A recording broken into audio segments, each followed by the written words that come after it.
Welcome to Dynamic Point, your exclusive source for SharePoint applications built for the Microsoft Dynamics ERP and CRM solutions.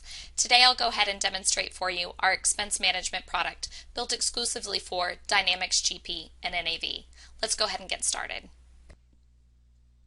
I've gone ahead and navigated to our SharePoint homepage where our expense management application is deployed.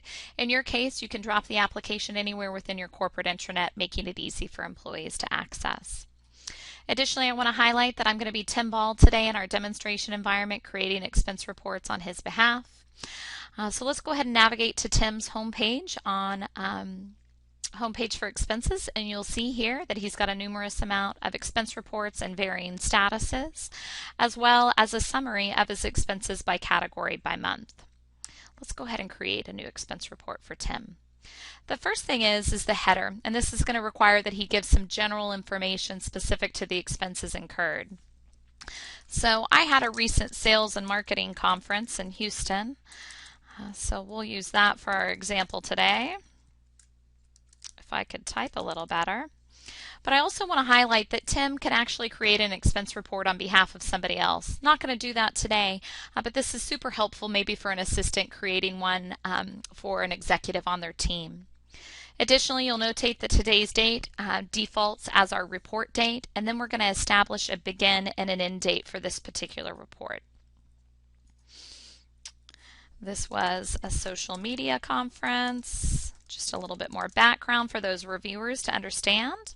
And you'll note that the reimbursement and credit card totals are zeroed and grayed out, and that's because we have not associated any individual expense items. Now as I hit create, we'll have the ability to start adding those items. We're going to start with a general expense item first. The first thing will pop up is your expense date. That will default to the first date within the report period, and then you're required to fill in an expense type.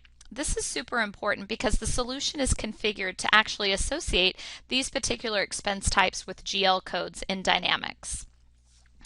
So I stayed at the Marriott. It was a 2-night stay and a cost of $200. Now I have the ability to actually attach a receipt at the line item level, which I'll go ahead and do so here, but keep in mind we also can do it at the header level. I'll show you that at the end. I can quickly browse to my desktop and grab a receipt that I may have scanned in. I'll go ahead and do that. But I also have the ability to select receipts from a library. And this is a SharePoint email-enabled library that stores receipts that I may have emailed to it. Perfect example would be a traveling salesperson that snaps a picture of a receipt on his phone. He can quickly email this to receipts@mycompany.com, and based on his user information, as he logs in, under his library, he's going to see any receipts that he's actually sent in to that email address. Quickly attaching those to the expense report. So I'll go ahead and save our first expense item, but now I'm going to go ahead and select a credit card transaction. Now this functionality actually allows us to automate corporate credit card transactions and associate them specifically to Tim Ball. These are his credit card transactions, and the only one that can truly be notated to this expense report is the Turkey Hill one, and that's based on the actual date. It's looking at the 12/9. It's the only date that would be potentially could be added to this particular expense report because of our begin and end date. So I'm going to go ahead and notate that Turkey Hill expense. It's actually, the expense type has been already coded based on the information that we were able to gather from the credit card company. So I can simply save that and associate that transportation fee directly to this expense report. No need to rekey all that information. I'm going to add one more expense type here. We'll just do a meal real quick. And I went to Ruth Chris for dinner. Wish I was going there tonight. Working dinner with social media team. And that was more than my hotel, $300. I'll go ahead and save that, which will associate that to our expense report now. We've got 3 expense items, and I'm going to go ahead and add a mileage item now. Now the mileage item again will default the mileage date to the first date of the report period, and I actually traveled back and forth from home to the airport, so I'll notate that. But you'll notice that I'm only entering mileage because on the administration side of our application, we can actually associate a mileage rate to a particular time frame. So you'll see the calculation of 20 miles is going to notate that that's a $10 reimbursement, all done behind the scenes. Now before I actually submit this for approval, I want to show you how you can do an attachment at the header level. And this can be most beneficial for those people that actually scan all their receipts into one file. You want them to be able to associate that to this expense report, and you can do so that quickly. I'm going to go ahead and save the expense report at this point. I can actually navigate back out to my expense report page. You'll see that this sales and marketing conference is under a status of not submitted. I forgot a receipt, so I don't want to submit it yet. It gives you the ability to come back in here, edit the actual report, and make any additions that you may need to do so. But let's go ahead and submit it and kick off our workflow process. As I hit the submit button, you're going to notice that a few things change. Our status goes to under review, and status details highlights that we're kicking off the workflow. In our demonstration environment, you'll see that Tim Ball, his supervisor is Sean Porter. So we're going to go ahead and log in as Sean Porter now so we can go through the review and approval process. Now you'll see that I'm logged in as Sean Porter.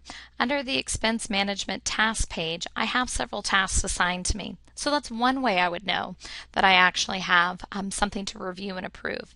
But the most common path is via Outlook. So inside Sean Porter's inbox, he's going to receive an email triggering him that he has a new task assigned to him. As he clicks into that, he'll see that it was from Tim. It's got a due date associated to it. That way we can trigger those nagging reminders if something has gone on too long without being reviewed or approved. So I can navigate to the expense site homepage, which we just saw, going into Sean Porter's task again, or I can quickly navigate directly back to that specific expense report. As I do that, I see all the header information. I have the ability to review the line items, see the specific attachments related to those. Let's go ahead and review those. Perfect. I'm going to go back to the expense report here, and let's go ahead and approve it.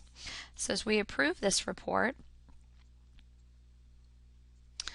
I'm going to go back out to my expense task, and you'll see that there's a new task assigned to the finance team. This is a two-step approval process. First, Sean Porter, the manager's got to review and approve, and then we need the finance team to approve. To make things a little bit simpler for the demonstration, I don't have to log in and out again. I actually assign Sean to that finance team. So let's go ahead and pull up that expense report. What's nice here is I can go to notes and I'll see Sean Porter approved this in the past. I also have an audit history with all the date and time stamps associated to this. And here I'm going to go ahead and say approved. We'll approve this expense report. Now I'm going to quickly log back in as Tim Ball so you can see what he'll show on his side. So Tim Ball will go to his expense reports. You'll see now that his sales and marketing conference that we created on 12/13 is approved and complete. Now behind the scenes, as it relates to the Dynamics GP integration, we're going to go ahead and see how this is automatically pushed into Dynamics GP as a payable. I'm going to go ahead and log into Dynamics.